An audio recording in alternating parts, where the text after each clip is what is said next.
오늘은 요한복음 4장 1절에서 14절까지의 말씀을 함께 나누겠습니다. 요한복음 4장 1절부터 14절. 찾으신 줄 알고 1절부터 우리 14절까지 말씀 함께 합독하시겠습니다. 예수께서 제자를 삼고 세례를 베푸시는 것이 요한보다 많다 하는 말을 바리새인들이 들은 줄을 주께서 아신지라. 예수께서 친히 세례를 베푸신 것이 아니요 제자들이 베푼 것이라.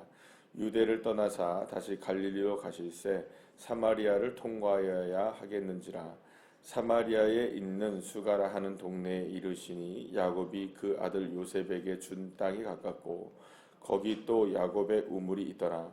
예수께서 길 가시다가 피곤하여 우물 곁에 그대로 앉으시니 때가 6시쯤 되었더라. 사마리아 여자 한 사람이 물을 기르러 왔음에 예수께서 물을 좀 달라 하시니 이에 제자들이 먹을 것을 사러 그 동네에 들어갔음이러라. 사마리아 여자가 이르되 당신은 유대인으로서 어찌하여 사마리아 여인이 나에게 물을 달라 하나이까. 하니 이는 유대인이 사마리아인과 상종하지 아니함이로라. 예수께서 대답하여 이르시되 내가 만일 하나님의 선물과 또 내게 물 좀 달라 하는 이가 누구인 줄 알았더라면 내가 그에게 구하였을 것이요 그가 생수를 내게 주었으리라. 여자가 이르되 주여 물 기를 그릇도 없고 이 물을 깊은데 어디서 당신이 그 생수를 얻겠사옵나이까. 우리 조상 야곱이 이 우물을 우리에게 주셨고 또 여기서 자기와 자기 아들들과 짐승이 다 마셨는데 당신이 야곱보다 더 크니까.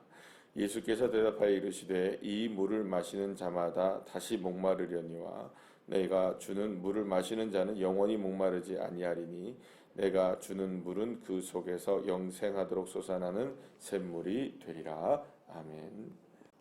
할렐루야.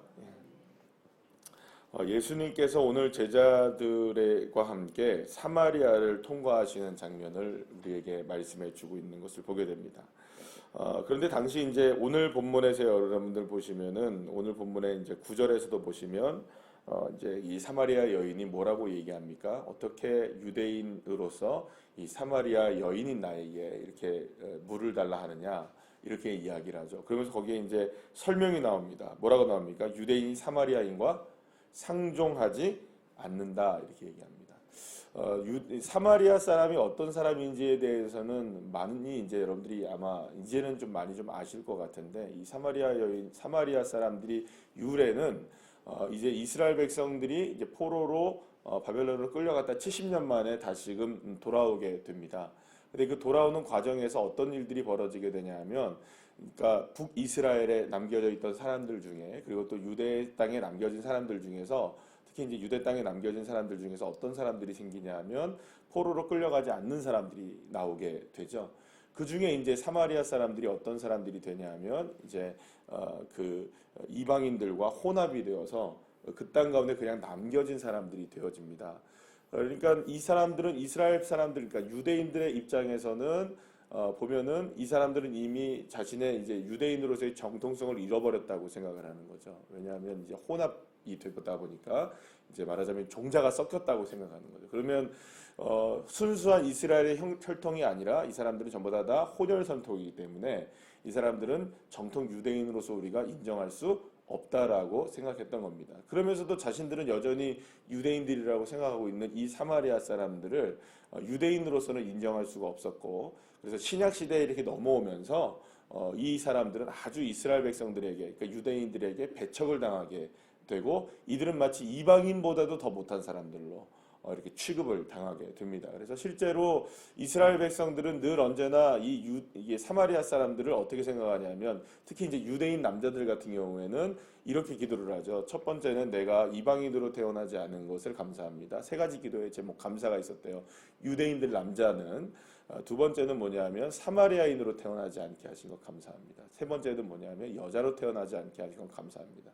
뭐 이건 지금 뭐 차별을 한다는 말이 아니고 그 당시에 2000년 전에 이제 그 유대인들의 남자의 기도의 제목들이 바로 그런 기도의 제목이었어요. 그러니까는 실제로 사마리아인들이라는 것은 굉장히 경멸의 대상이었고요. 유대인들로서는 사마리아인과 이렇게 상종을 하지 않는 것이 정상적인 모습이었다라고 생각할 수 있습니다. 그런데 오늘 본문에서 보면 예수님이 굳이 갈릴리로 가시다가 어디로 통과하신다는 겁니까? 사마리아로 들어간다는 거예요. 그러면 사마리아로 이미 들어간다는 말은 무슨 말이냐? 사마리아가 지금 유대인들과 어떤 관계인 것을 몰라서 들어간 게 아니라 모든 것을 아심에도 불구하고 그곳에 이제 들어가시게 되었다는 거예요. 근데 여러분 한번 생각해 보세요. 그러면 예수님이 이렇게 굳이 사마리아를 통과해서 가신다는 것은 뭔가 의도가 분명히 있기 때문에 들어가시는 거거든요. 그러면 그 의도가 무엇이었을까요? 바로 오늘 본문에서 나오는 이 여인을 만나기 위해서 예수님이 들어가셨다고 볼 수가 있어요. 그리고 또 한 가지는 오늘 본문에 보시면 여러분들 6시쯤에 예수님이 통과하시죠. 그런데 6시쯤 통과하실 때 예수님이 6절 말씀에 보면 뭐라고 얘기합니까? 야곱의 우물 곁에 있었는데 예수님께서 길 가시다가 어떻게 됐다고요? 피곤하여 이렇게 얘기합니다. 피곤했대요. 여러분들 예수님이 피곤하셨다는 말을 이 성경에 나옵니까 안 나옵니까? 잘 안 나와요. 근데 오늘 본문에 보면 피곤하다는 말이 나온 이유가 어디에 있냐면 정오였기 때문이에요. 왜 그러냐면 이 낮에는 여러분들 이스라엘이 거기가 이제 뜨거운 나라잖아요. 뜨거운 나라이기 때문에 낮이 되면은 뭐 온도가 올라가면 30도, 40도는 우습게 올라가는 지역이란 말이에요. 그러니까 실제로 이 지역에서 낮에 여행을 한다, 낮에 돌아다닌다, 이거는 거의 죽음을 생각하고 다녀야 될 만한 그런 상황인 거예요. 그러니까 이 사람들은 이스라엘 백성들이나 그 고대 근동 지방에 있는 사람들은 지금도 마찬가지지만 그 사람들은 낮에 웬만해서는 돌아다니지 않고 당시에는 특히 2000년 전에 이런 고대 근동 지방에서는 여행을 대부분 어디서 합니까? 어느 시간대에 합니까? 저녁 시간대에 이렇게 여행을 하고 이렇게 돌아다녀요. 왜냐하면 너무 햇빛이 뜨겁기 때문에 대낮에 돌아다니는 거는 이거 죽음을 각오하고 돌아다녀야 되는 상황이라는 거예요. 자, 그러면 여러분 생각해 보시면 예수님이 낮에, 그것도 정오 시간에 그 여행을 하지도 않고 사람들이 다니지도 않는 그런 시간에 굳이 어디로 들어가신 겁니까? 사마리아로 들어가셔서 누구를 만난 겁니까? 이 여인을 만난 거예요. 우리는 이미 성경을 잘 알고 있어서 이 여인이 어떤 여인인지를 우리는 알고 있습니다. 그러니까 어떤 여인입니까? 남편이 5이 있고 이제 계속 나오잖아요. 나중에 이제 대화를 통해서 나오게 되는데 남편이 5이 있고 지금도 남편과 살고 있는데 이 사람은 남편이 아니라 이제 그걸 알게 되고 이 여인은 굉장히 상처가 많은 여인이라는 걸 알게 돼요. 그러니까 여러분 한번 생각해 보세요. 예수님이 굳이 사마리아로 들어가시고 그 대낮에 이 힘겨움을 각오하고서라도 피곤함을 각오하시고서라도 그 시간에 누구를 정확하게 만나기 위해서 이 여인을 우물가에서 만나기 위해서 찾아가셨던 예수님. 사랑하는 여러분, 그 예수님의 할까요? 우리를 향하신 그 여인을 향하신 뜨거운 사랑, 그거는 태양의 뜨거운 그 열기도 멈출 수 없게 하셨다는 거죠.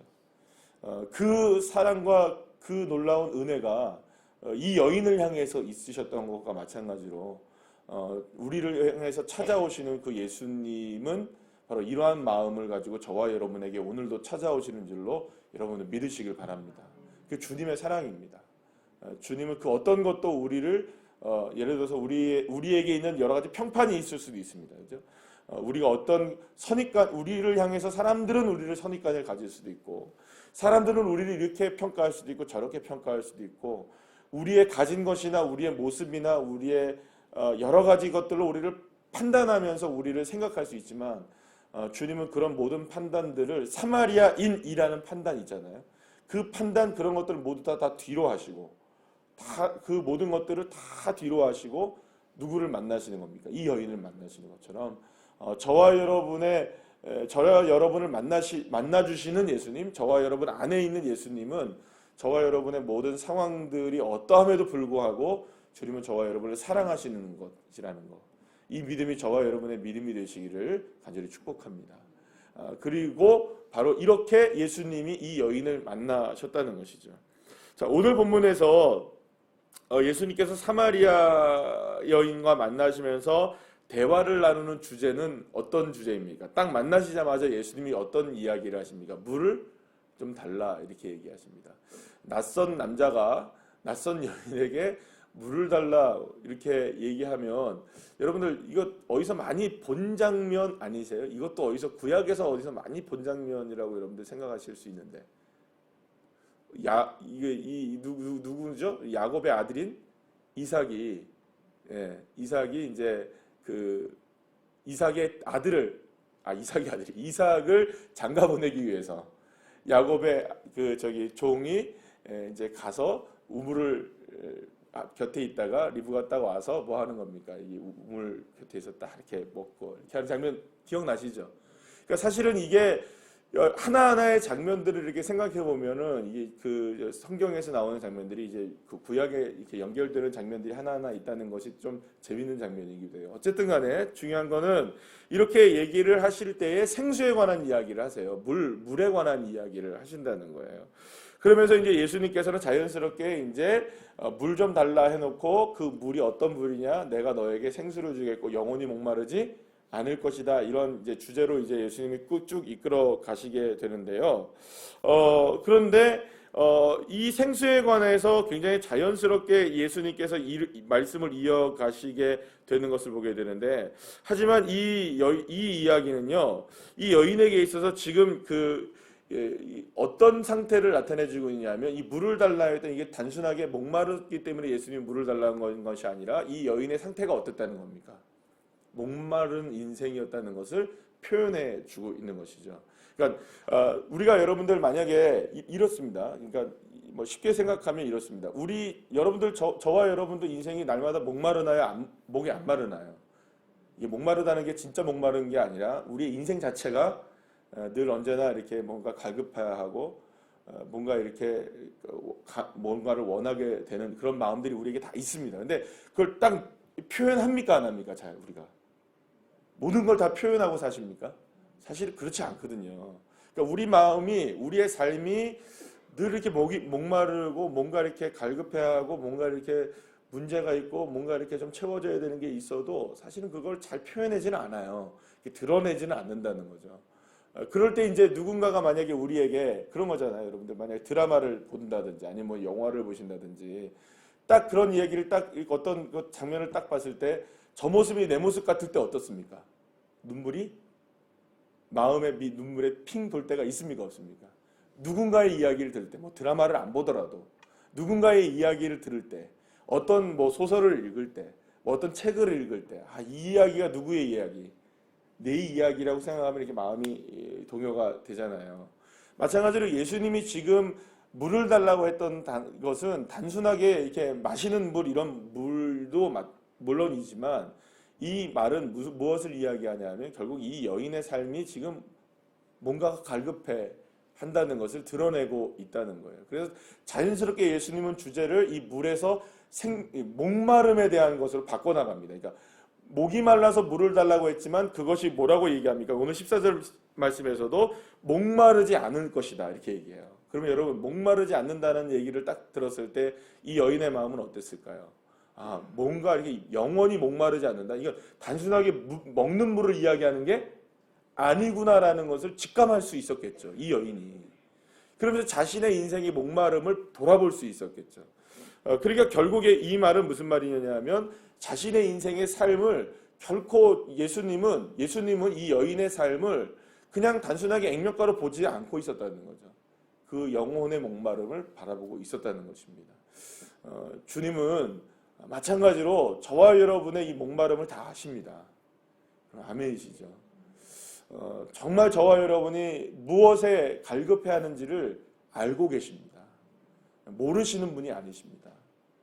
그래서 오늘도 주님께서 저와 여러분에게 다양한 모습으로 다가오셔서 때로는 말씀해 주시기도 하시고 때로는 그저 가만히 계시는 것 같지만 우리를 인도해 가시는 은혜를 우리가 누릴 수도 있고 느낄 수도 있는데 그 모든 상황에서 주님이 우리에게 다가오셔서 우리와 함께 계실 때 저와 여러분의 목마름을 외면하지 않으시는다는 사실을 여러분들 기억하시기를 바랍니다.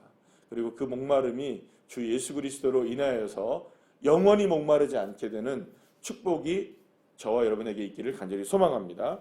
자, 그런데 예수님께서 오늘 이 본문에서 그 야곱의 우물에서 이제 만나서 이 여인과 대화를 나누면서 이제 재밌는 장면이 이렇게 나와요. 이 여인이 이제 예수님이 이렇게 얘기하십니다. 네가 지금 대화 나누고 있는 내가 누군 줄 알았더라면, 오늘 본문에 여러분 보시면 내가 누군 줄 알았더라면 내가 너에게 물 좀 달라는 10절 말씀에 보시면 네가 그에게 구하였을 것이고 그가 생수를 내게 주었으리라 라고 오늘 10절 말씀에서 예수님이 말씀하시죠. 여러분 이 말이 잘 이해가 되시나요? 우리가 새벽이라서 오늘 이게 좀 어려운 말씀이긴 한데요. 잘 생각해 보세요. 이 말씀을 잘 생각해 보세요. 지금 물 달라고 한 건 누굽니까? 예수님이죠. 그런데 갑자기 어디서 나온 낯선 유대인 남자가 어떻게 사마리아인에게 이렇게 물을 달라고 하느냐라고 예수님께 이 여인이 얘기했어요. 그랬더니 예수님이 갑자기 10절 말씀에 뭐라고 얘기합니까? 네가 물 좀 달라는 사람이 누군 줄 알았더라면, 지금 누구를 얘기하는 거예요? 내가 누군 줄 안다면, 이런 얘기예요.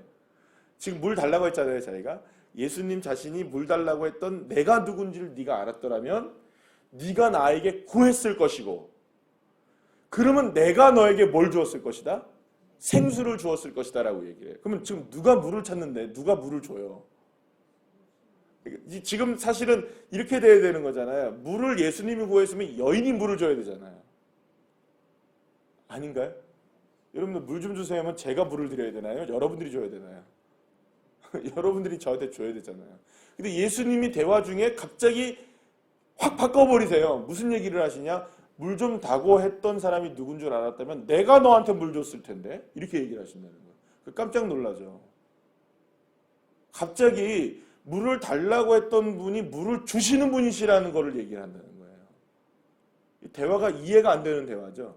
근데 갑자기 예수님은 바로 그 이야기를 하고 계시는 거예요. 이 대화 속에서 가장 중요한 주제 가운데 하나가 뭐냐 하면 생수를 달라 하였던 그분이 생수를 주신다는 겁니다. 희한하죠? 생수를 달라 하는데 그분은 이미 뭘 갖고 계시는 분이시라는 거예요. 생수를 갖고 계시는 분이시다. 그러니까 여인이 줄 수 있는 것이 아니라 내가 준다라고 예수님이 얘기를 하고 계시는 거예요. 그러니까 쉽게 생각하면 이런 겁니다. 너 생수 없지? 사실은 내가 갖고 있거든. 내가 너한테 줄게, 이 말인 거예요. 물을 길러 나온 이 여인이었지만 이 여인도 뭐를 하러 나온 거예요. 사실은 이 여인도 물이 갈급해서 나온 거예요. 이 낮에 물을 기르러 온 거죠. 그러니까 사실은 이 예수님이 물을 달라고 했던 이 말은 이 여인이 지금 뭘 구하고 있다는 겁니다. 물을 구하고 있다는 걸 전제하고 있고요. 그런데 만약에 네가 나한테 물을 달라고 했다면 네가 우물에서 길러내는 물이 아니라 내가 너에게 물을 줬을 것이다. 여기서 중요한 건 딱 한 가지 포인트가 나옵니다. 내가 누군 줄 알았다면. 이 여인은 아직까지 예수님이 누군 줄 압니까 모릅니까? 아직은 몰라요.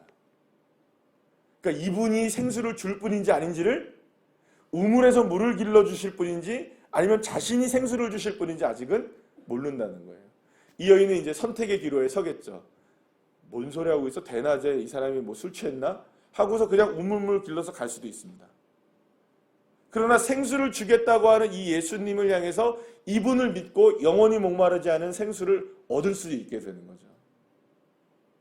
대부분의 경우 이러한 경우에 처해 있는 우리들의 모습 속에 많은 사람들은 어떻게 할까요, 여러분? 여전히 자기의 방식과 자기가 생각했던 우물에 물을 기르고 말죠. 예수님이 누구인지 모르니까. 예수님이 누구이십니까? 하나님의 아들이시고 우리를 구원하실 독생자이시고 이 세상을 너무나 사랑하신 하나님께서 우리를 위해서 보내신 유일한 구원자이신 예수님. 그분을 몰랐다면 그러면 이 여인은 계속해서 야곱의 우물에서 물을 기를 수밖에 없는 것이죠. 어쩌면 저와 여러분이 처해 있는 이러한 상황 속에서도 마찬가지일 수 있다고 저는 생각을 합니다. 우리도 여전히 무엇인가 목마르기에 계속해서 물을 찾지만 그 물을 찾을 때마다 우리는 날마다 더 목마른 이유가 뭐냐? 예수님으로부터 얻어지는 생수를 얻지 못하기 때문이죠. 그러면 우리가 함께 어제 이제 말씀을 통해서 우리가 함께 다시 주일 말씀을 다시 한번 상기해 본다면 왜 우리가 영원히 목마르지 않은 생수를 예수님으로부터 얻을 수 있는가? 주님의 말씀으로 우리가 채워지게 되면, 할렐루야. 그리고 말씀으로 오신 분이 누구십니까? 예수 그리스도이심을 요한복음은 말하잖아요. 그러니까 그 예수님이 말씀이 육신이 돼서 오신 분이시고 또 그분이 말씀이시니까 그 말씀으로 오신 분, 말씀, 그리고 또 예수님, 그분이 내 안에 채워지게 되면 우리는 더 이상 기적에 목마르지 않고 오히려 기적이 우리에게 따라오게 되는 그런 인생이 될 수 있다는 것이죠. 사랑하는 여러분, 사실 요한복음이 생각보다 이게 여러분들 쉬운 것 같지만 좀 어렵습니다. 굉장히 난해한 부분들이 굉장히 많습니다. 왜냐하면 지난번에 말씀드렸던 것처럼 요한복음은 다른 복음서에 없는 내용들을 막 끄집어내서 이렇게 설명을 하고 있기 때문에 실질적으로 굉장히 편집적인 게 굉장히 많아요. 의미를 갖고 있는 것들이 굉장히 많아서 사실은 이 하나하나의 이 사건들이 상당한 의미를 갖고 있는 것들이 많습니다. 그래서 또 난해하기도 하고. 그런데 오늘 이 시간에 우리에게 생수이신 예수님이라는 걸 분명하게 말씀해 주고 계시죠. 저와 여러분의 목마름을 해결하실 수 있는 그분은 오직 예수님 한 분이십니다. 그리고 그분은 우리에게 말씀으로 다가오십니다. 그리고 그 말씀을 오늘 이 시간에 여러분들이 오늘 하루도 정말 말씀을 통해서 승리하시고 말씀을 붙잡고 기도하시고 그 말씀을 붙잡고 기도하셔서 성령 충만하시고 그 성령 충만함으로 다시금 주님과 함께 동행할 수 있는 힘을 얻으시고 그래서 우리의 삶의 목마름을 채워주시는 것에 대한 간증이 여러분들에게 있게 되는 그러한 놀라운 삶이 되시기를 간절히 축원합니다. 기도하시겠습니다.